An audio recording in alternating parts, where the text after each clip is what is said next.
Hi everybody and welcome back to Living Between Paychecks Kitchen. I'm Oz, that's Jack. Hello everybody. And today we're going to try something a little bit different. Now, we've been broke and we're trying to save as much money as we can, so we've been going to like the dollar stores and the super cheap stores, and we found something. We're going to try it out just for the sake of science, for you guys, for science. We're going to come give it a try. We got some steak, pork chops, and riblets, whatever the hell a riblet is. And we got them for $1 a piece. So we're going to try these out just for you guys. Let's take a look. All right, I know what you're thinking. It's dollar steak, it can't be good.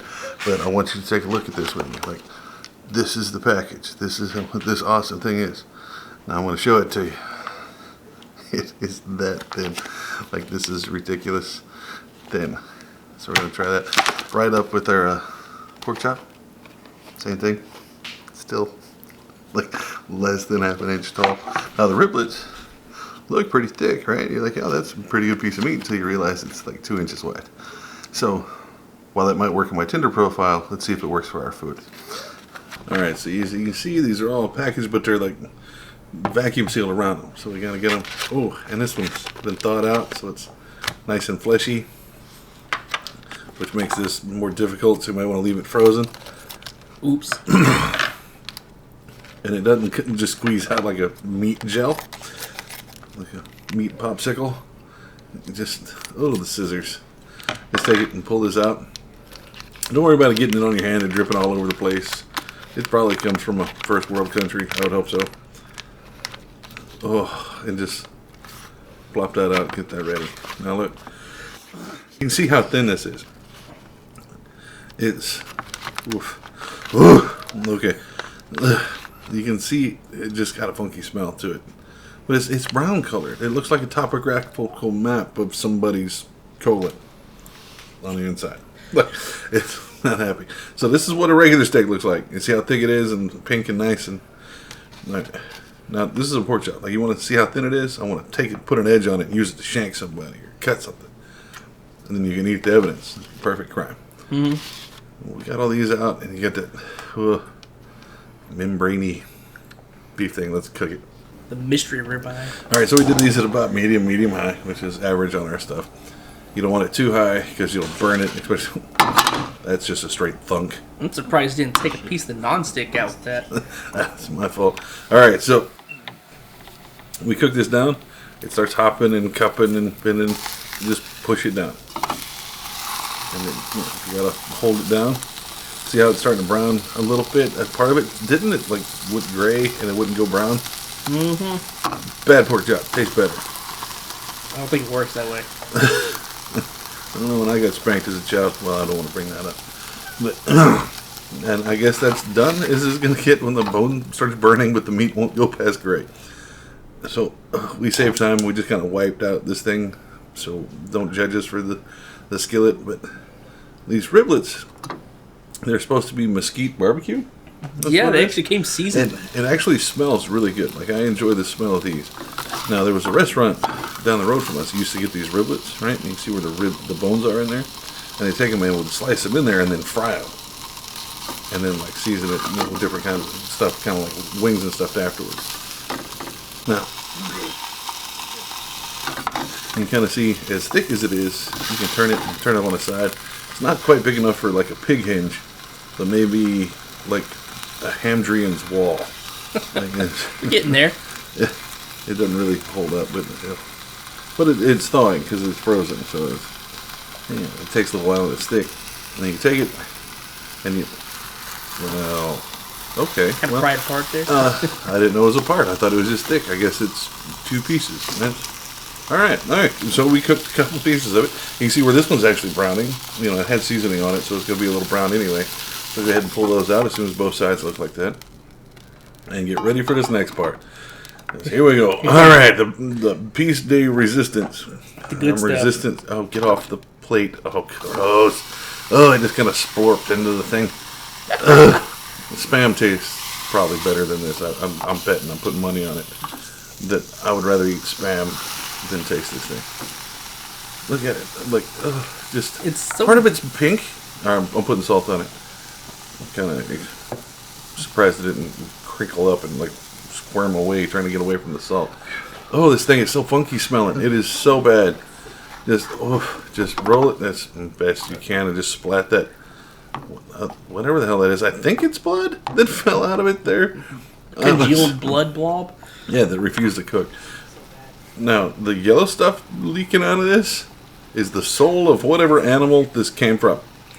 And it's pulsating, like a telltale heart over here. It's like squealing like, tell my son I love him. Like, oh, that is so funky. And it just reeks horrible. This smells like dead fish or burnt rubber. Burnt plastic. Ugh, burnt plastic. Yeah. Okay, so we kind of browned it. We didn't season it because we want to taste the meat here. We flipped it out. Holy crap, it's got a flavor hole. Oh man. All the flavor hole. Okay. Yeah, I think that's about done, so let's go ahead and try it.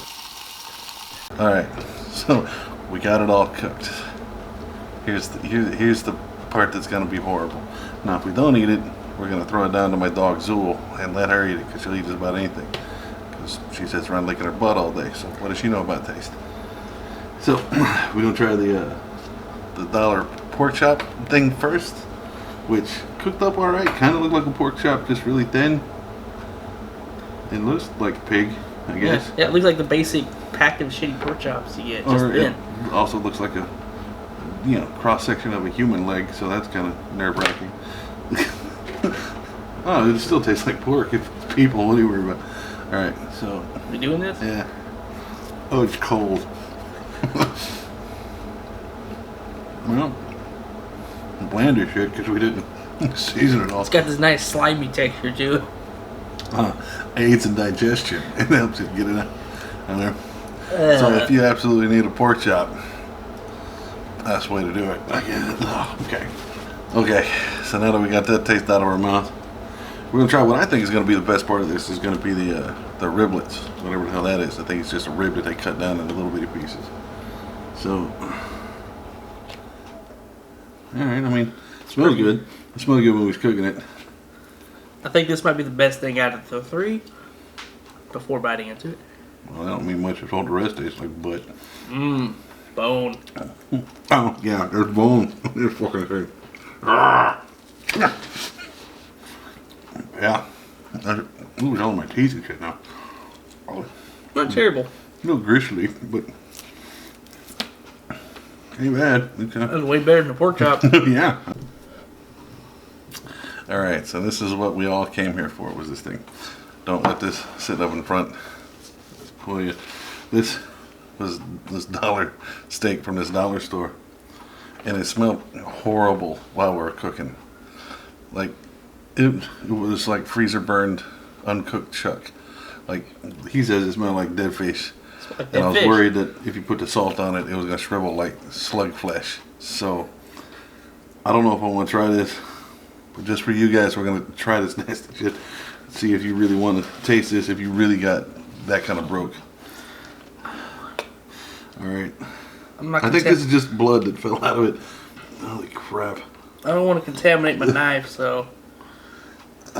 Just dig in, then. You first. It smells like rubber and fish. Oh, that smells so funky.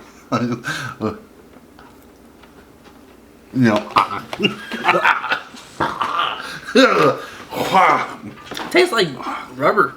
Other than that stripper in Vegas, that's the worst tasting thing I've ever put in my mouth. No. Yeah, I think it's stuck in my teeth. Son of a bitch. Where's my dog? No. So, it's all. Tell me if you eat that. She can eat it? Okay, so with the sound of my dog chewing on that nasty ass meat under the table, we're gonna go ahead and get into that in the steak. Now, the steak we cooked for a palate cleanser was like $10 by itself. It was like $9.60 something. It's a real ribeye steak. So, if that's all you want for one meal, is one steak, or if you broke as fucking there's two of you, and you only want half of one, $10 to do it, or you can go get 10 of them nasty steaks or pork chop things. Now, them riblets are probably pretty good. Now, you can take and make something out of that, but them other ones I'd probably stay away from, unless you're absolutely desperate. Now, this stuff actually turned out pretty good, so we're gonna dig into this. All right, so there you have it. We taste tested some steak and pork chops and riblets that we got at the dollar thing. It weren't great. It was not good. But we're going to be back to cooking some stuff that's really good next Friday. So you can catch us here on Tuesdays and Fridays, YouTube at Living Between Paychecks Kitchen. You can find us over on Instagram at Living Between, or on Facebook at Living Between Paychecks Kitchen. You can also find us on Patreon. If you see this kind of stuff and you're willing to help us torture ourselves with some more taste testing stuff, you can sure to drop in there and help us out. Thank you for all our patrons. Patrons? Patreons? Patrons? I think it's patrons. Yeah, patrons over Patreon that already helped us out. You guys are awesome. Thank you very much. And we'll see y'all next time.